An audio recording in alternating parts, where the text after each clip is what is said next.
One of the biggest questions sports parents ask me is how do I handle the car ride home after games? Honestly, sometimes I think it's less about saying the perfect thing and more about creating the right environment. So today, let's get into it. What do your athletes need from you after a game in the car ride home? First thing athletes need is a consistent reaction from you. They should know what they are getting from you after every single game, whether they played amazing or terrible. Because if your mood changes based on their performance, athletes can feel that. They can read their parents pretty well. So then they start associating their worth, attention, approval with how they played, even though that's not your attention, parents. We get it.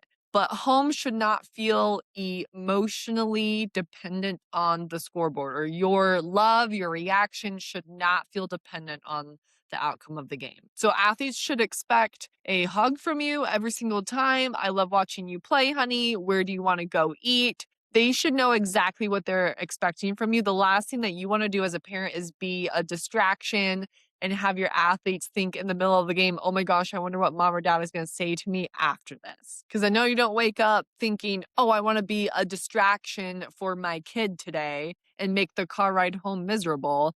I know you don't think that way. But naturally, that's a good time where parents really want to pull the lessons from their sport and break it down because it just happened. But that's not necessarily what your athlete needs. They just need a consistent reaction. They want to know what to expect from you every single time. That leads us into our second thing. Your athletes need somebody to listen without ranting with them. This is very important because sometimes athletes come home or walk up to you after the game upset about teammates, coaches, playing time, bad calls, all of it. And parents naturally want to protect their kid, but you immediately might jump into, oh, yeah, your coach was wrong or your teammates were awful, the ref was awful. And you might accidentally validate a mindset of blame and complaining, and it can kind of open the floodgates. Now the athlete thinks, oh, well, if mom and dad talk about everyone like this, then it must be okay for me to do that too. And listen, they might want you to complain with them. They might want that, but that does not mean they need it. What they actually need is someone who can listen calmly and then help them move forward toward a solution.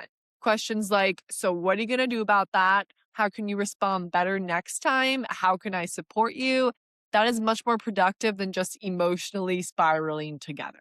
Another thing that athletes need is space. So instead of immediately breaking down the game in the car ride home, sometimes a better question is there anything from the game that you want to talk about today?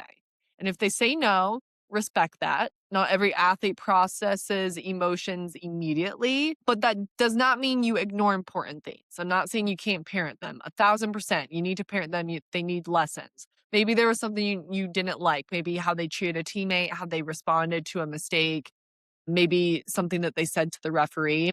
But timing matters here. Right after games, when emotions are high, when adrenaline is still trying to come down a little bit, defensiveness is also high. Your athletes aren't going to want to hear you out. So sometimes the best thing you can do is wait until they're home, they're showered, they're fed, they're much more calmer and more emotionally regulated. Then you can say, hey, can we talk about something that happened during the game today?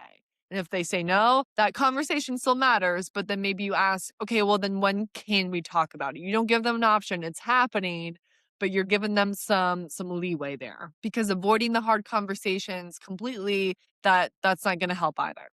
And lastly, sometimes athletes simply need help transitioning out of that athlete mode. After games, their brain is still stuck replaying mistakes and maybe the pressure moments that they felt, emotions, expectations. Sometimes they just need you to bring them back into normal life a little bit. And maybe that's simply saying, hey, where do you want to go eat? But something that reminds them that they are more than their sport and they're still a son or a daughter before an athlete. And that matters more than parents realize. The end of the day, athletes do not need perfect parents. They don't. None of us are perfect. They need steady ones. They need emotionally mature ones. And they need parents who can help them process sports in a healthy way instead of making the emotional highs and lows even bigger.